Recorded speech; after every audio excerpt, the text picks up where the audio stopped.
What's going on, guys? I'm Tim Kelly. He's Anthony SanFilippo. This is Phillies Stoplight. Brought to you by our good friends at Wapner Newman, Philadelphia's personal injury attorneys. And we're joined today by Aram Leighton of Just Baseball. He is as good as there is on prospects, and we wanted to get him on to talk about his Phillies list, his top 100. Obviously, the Phillies in recent years haven't been a team that's been big on prospects. As much as any team in the sport, they've been built through free agency and trades. But one of the themes this offseason is trying to integrate some of the other guys. And we'll start with Justin Crawford. He's the first one because I know he's a polarizing prospect. You did just add him to your top 100, but also you've had some reservations. So where do you kind of stand on Justin Crawford? You know, I think it's one of those instances where you see the production and you can't deny it, right? Yeah. But the big part of the job and the hardest part of the job is, okay, well, we see the production. How is that going to translate at the highest level? You look at Christian Campbell with the Red Sox last year. Still think he can be a good big leaguer, but it clearly wasn't ready to, fully translate at the highest level. And I think there's some similar deficiencies, but the difference is with Justin Crawford, even when he's not hitting, you're going to get value on the base paths. You're going to get good defense in center. And he did make some adjustments later in the year that I thought were encouraging. I mean, it's been a 60% ground ball rate his entire professional career, but he still continues to be productive. Then in the final about 30 games or so, he cut that down to about just 52%, which is still high. And all of a sudden he's hitting more homers, he's slugging more. And so I think he made some adjustments at the end of the year to find a little bit more loft in the swing. But even then, I think to see a kid at his age, already at AAA, being productive with a deficiency, I think there's two ways to look at it. It's like, okay, that might be a limiting aspect, but also it's like, well, what could be in there if he hedges that deficiency? And with the bloodlines, with the makeup, we had him on the show. I love the kid. Yeah, he's great. I'm going to bet on that working out and him being able to figure it out. Yeah, the one thing I feel like with Justin Crawford is I share the reservation about the ground ball rate. I didn't even think it would work at AAA though. That's the thing. And That's he what I hit was gonna ask 330 you. Mm-hmm. like that. I thought you'd start to see as he got to the higher levels. And if anything, he was better. Yeah. And the thing is, once you get to AAA, like in the majors is even more different, where they'll see you take one swing and they say, okay, we know we need to bust this guy in, and that's going to happen. There's going to be. I don't think he's a guy that you look at and say he's going to help us right away. Like there'll be a process there, and that's okay. And I encourage Phillies fans to be patient with him, as they should be with every fan base needs to be encouraged with prospects, but. To your point, like doing that in AAA, where those pitchers a lot of them are big leaguers, the catchers are veterans, like they know, like, okay, he's got a high ground ball rate, heavy stuff down. He still was able to make it work enough, and that makes me confident that he's going to be able to figure it out at the next level as well. How about defensively? There's been a lot of internal debate with the Phillies. Is he a left fielder or is he a center fielder? And their thought process is he could probably play left field right now at the major league level. Center field, he may have to grow into it. How do you see it? I really do see it very similarly. Okay. Where I think he has all the tools to be good out there. But I think it's a little bit of he's moved really quick too, right? Like so he hasn't had that many reps. It's easy to forget. And I just think the reads are still a little bit slow sometimes, right? Where you can see the ball off the bat, and a lot of guys are a little bit more instinctual, a little bit quicker, that first step, right? But I still think he's got the speed. He seems to track the ball all right. And like you said, like he can go play big league corner right now. And I think he could play a fine center field. It's just typically in the major leagues, you usually have a good center field option, right? So I think he'll get there, but that's the other process where it's another reason why I think they can take their time and have him play in AAA a little bit longer. the other guy that is obviously going to play a big role for the Phillies next season, and I think a lot of us thought would have played a role 2 or 3 seasons ago now, prior to the injury, was Andrew Painter. Yeah. And he came back this year. I think expectations were probably not managed particularly well, but it does seem like Ranger Suarez is likely going to depart, and he's going to play a role for the Phillies next year. So how do you kind of evaluate him at this point? It was a disappointing year in terms of like the numbers on a baseball card, but he stayed healthy. So where do you kind of... That's the biggest thing. And I think with Painter, there's a couple layers to it that I was trying to like just be cognizant of, right? Where it wasn't just your typical Tommy John either, right? Where because surgery-wise and everything, yes. But when they tried to kind of avoid the surgery, then he gets the surgery, it was a longer layoff than the average pitcher. And, you look at big leaguers, they can, they even talk about how different they feel and how they need to relearn kind of how their body's moving and things like that. Andrew Painter's barely thrown up to that point, right? He had really, I don't even know what off the top of my head, but wasn't a ton of professional innings. Year and a half. Yeah, year and a half of professional innings there. and he was just coming right out of high school where they manage his workload reasonably. So it's not like it's totally riding a bike for him compared to some other guys. So I just think there was a process of, excuse me, like getting back to just feeling the way he wants to feel and understanding how his body that feels a little bit different moves. And then you compound that with the most disciplined hitters he's ever faced, a different baseball. And that's the biggest thing that makes, I think, my job hard now is the difference between the AA baseball and the AAA baseball is pretty significant. Guys, their command is a little bit affected. Then you have the ABS, you have a tighter zone, but also their breaking balls don't move the same way. So you have a kid that is coming off of an even longer layoff than Tommy John usually implicates, more than 2 years, going into the toughest competition of his life with a different baseball, and he's supposed to just feel the way he felt in AA. I looked at it as still a positive year, all things considered, or at least a neutral year. And I do think, I am confident that he can take another step forward this year, but it was hard to compare him to, maybe some of the other top pitching prospects who either showed in the big leagues and absolutely carved or, had phenomenal years in the minor leagues. And that's the part of the job that's difficult, but guy's going to be a good big league arm. I don't have too much concern about that. Another guy that everybody wants to talk about, and I know that you were excited to talk about, Aiden Miller. Yes. The Phillies, I think, look at him as a guy who's going to contribute at some point in 26. May not make the team right out of spring training, but at some point going to be part of this team. What has impressed you about his rise? Because they first of all, the one thing I know that they didn't think that he had was the speed on the bases, right? And the guy can run the bases and steal bags. But what has really impressed you? There was also a concern, I guess, could he be a shortstop? And then he's played that position really well in the minors too, right? I watched him play in Single A early in his professional career, and I might have caught him in a bad game. And that's why you don't, even a series, you can't really judge too much defensively on a single series, especially for infielders. And that's why I love the video aspect where I can just go through all of the reps and everything. But I remember coming away from that saying, ooh, good thing he's got crazy bat speed because he's probably shifting over to third. And I just kept checking in, he's a little bit better. I keep checking in, he's a little bit better. And the same thing that I think the component of the base stealing and the base running, I think his just footwork in general was just night and day. And now he's more explosive, he's twitchier, he's moving really, really quickly, whereas he looked like a guy that could go a little bit the opposite direction, be a little bit bulkier and be that third baseman, which would have been fine too because he's got the offensive game to do it. But the defense is what really pushed me up. Of course, hitting 400 against fastballs in the second half of the season is going to help. And having the finish that he had, the swing decisions are great.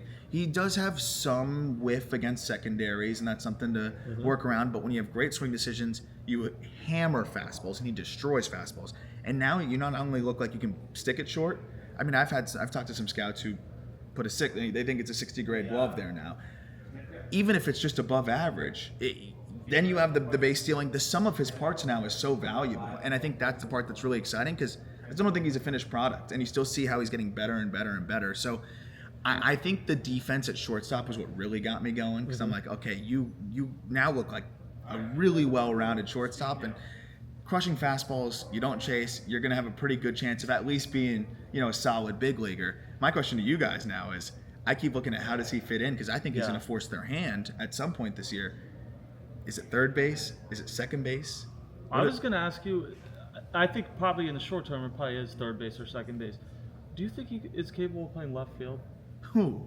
There's so few right-handed hitting outfielders in baseball right now. He's got a good arm, yeah. And I think the ABs, that's the most important part, right? You're getting a bat here that can hit you 20 plus, and maybe more than that as he blossoms. He's got the speed. I wouldn't rule it out with the twitchiness and athleticism that he brought to the table. But I was curious because, Bohm's expensive, right? Yeah. So I look at him too. He ranges to his left so well. So I could see third base being a position where he really does ease in very well and covers that hole there. And now the left side of the infield's moving pretty well. The backhand side is still a little bit less natural, so that's why I could see him playing third. But I mean, you put him in left field as an athlete, I think he's gonna survive. Well, it's interesting also because Todd Zalecki from MLB.com asked Dave Dombrowski the other day. He said, "You're not thinking about asking Trey to go to the outfield?" And he goes, "Not yet. Ooh, not at this time." Yeah. So I think down the line, that could be a consideration, in which case that opens up shortstop for Aiden Miller. Which you would never do unless Miller looked like a fantastic defender, at least a good defender, because all of a sudden Trey had a great defensive season out of nowhere. Blew us away. Out of nowhere, which is a credit to him. Yeah. But, you also, a lot of years on that contract, you want it to age well, and I imagine no matter what, he's going to slow down defensively, right? Yeah, he could play second too, and that also opens up short for Aiden Miller. I think where Miller has gotten, and that was a really fun defensive tape to go through, like he's gotten really smooth, he's really comfortable, he slides to his left, pops up, throw, like there's some really natural actions all of a sudden, and to me he just seems like a sponge that and he's just going to continue to get better and better and better, and that's why I'm excited about him just being in that big league clubhouse. Because he's going to be one of the only kids there, right? Yeah. And I think it's gonna bode really well for him being around those players. The Phillies have made some big trades the last few years. Are there any players that they gave up, Taiit, McAble, any that like you stand out and say they might end up? Not, I mean they got Durant, but they could regret that to some degree. Abel it's been ups and downs. I think the fact that Abel was able to get back closer to what he was before last year was a testament to him and the Phillies and holding on to him and moving him at a little bit of a better time. But I still see him more as like a 4-starter and volatile. And there'll be stretches where he's here, and then there'll be stretches where it's like, oh no. Taiit's the one that's interesting. And by the time Phillies fans regret that, you may have a World Series under you, and that's the hope, right? But it's a special bat, but there's still questions of like, can he stick behind the dish? Is he going to cut down on the 35% chase rate?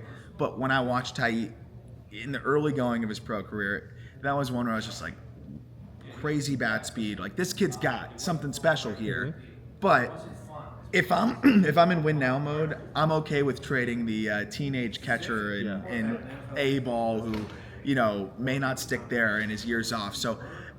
There's a word where they regret it, but I don't think anyone's going to look back and say I would undo that trade. But Taiit is the level of talent where I could see it being like, ooh, it would be nice if we kept him, but it is what it is. So we've talked about their 3 top prospects, and we also mentioned these guys that they've traded away because that's kind of like that was their middle ground. Yeah. So there seems to be a gap in the Philly system from the top towards the bottom. Is there anyone that you would say is in that middle ground that you look at and go, I think that guy's kind of getting close to being major leagues within the next year or two? It's funny because it's kind of a lame answer because he was a first-round pick, but it feels like he was never really the focus. Dante Nori, in the beginning I was a little bit worried about the quality of contact, and I was like, okay, 4th outfielder type.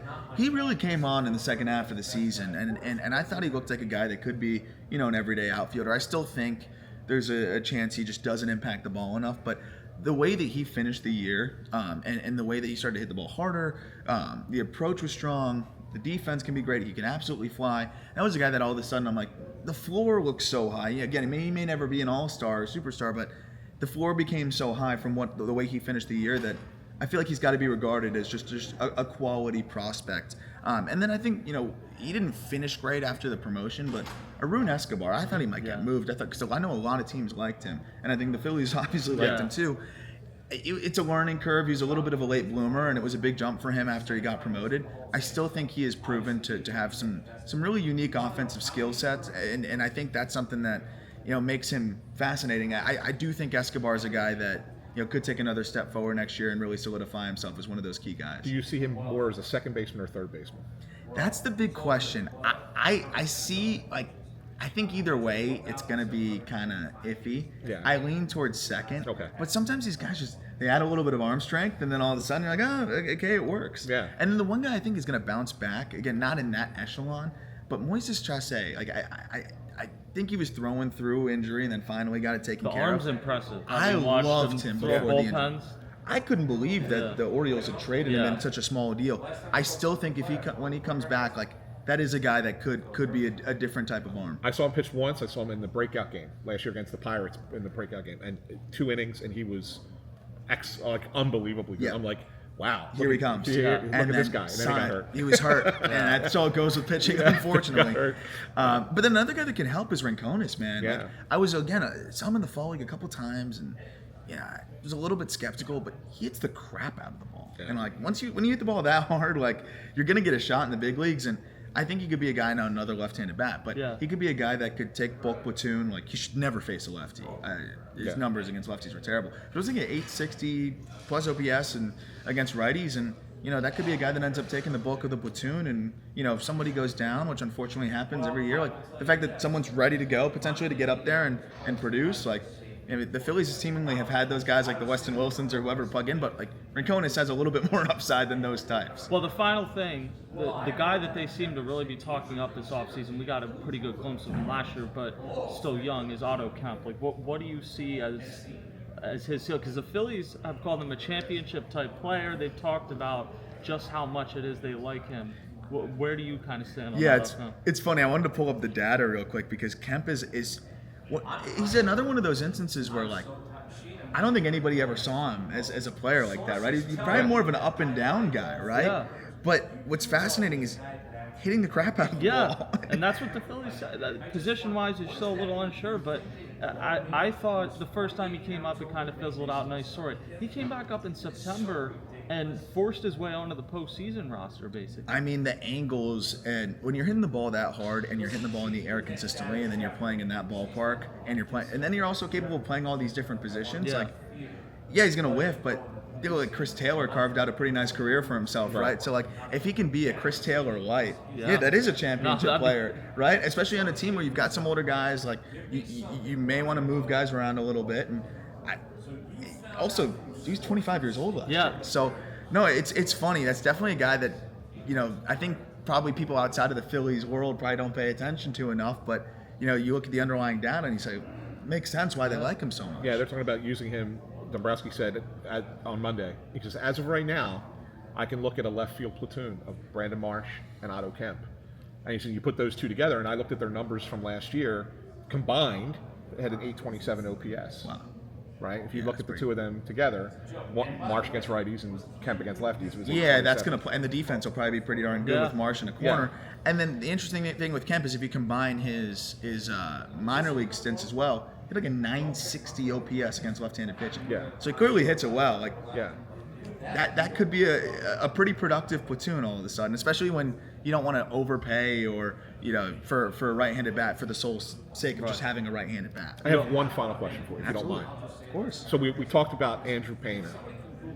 Do you see another pitcher that is close to getting to that? Like, there was a lot of talk last year when they drafted Gage Wood. Yeah. Right. That he could be a fast riser and kind of get up to the majors quick. Do you look at him as like maybe that next guy too? I mean, obviously Chase is coming off the injury, or is there somebody else in the organization that you say, I like this guy a little bit better? I think that's why I like the Gage Wood pick so much. I'm like, go get a guy with a great fastball who's going to carve out a big league role one way or another. Chase would have been my answer once he's healthy. And Obermueller is interesting as well, but he's going to take some time. Right. I think that's why you look at the hierarchy, right? Like, there was clearly a gap in upper minors arms, especially after some of the trades as well. And it's like, I think Wood's a guy that they'll probably push pretty quickly. Mm-hmm. And, I will say the Phillies have done a pretty good job of identifying and plucking some arms here and there, like a Chase. So I think somebody may just break out and appear. And I'm excited. That's where spring training becomes so fun, where get in the backfield, start to peruse, talk to some people, and you start to see who showed up to camp throwing 2 miles per hour harder, right, and create some buzz. But I think Wood's going to be the guy that they're hyper focused on and making sure they maximize. Do you see him more as a starter or a reliever? Right now, I think a guy that could be fast-tracked as a reliever, but I think they, with that in mind, looked at him as a guy that they can add some pitches, get him going, and when you have that fastball as that starting template, the delivery does look conducive to being able to flip in a breaking ball, and I think he'll develop from there, but he just didn't need to very much, clearly, in college.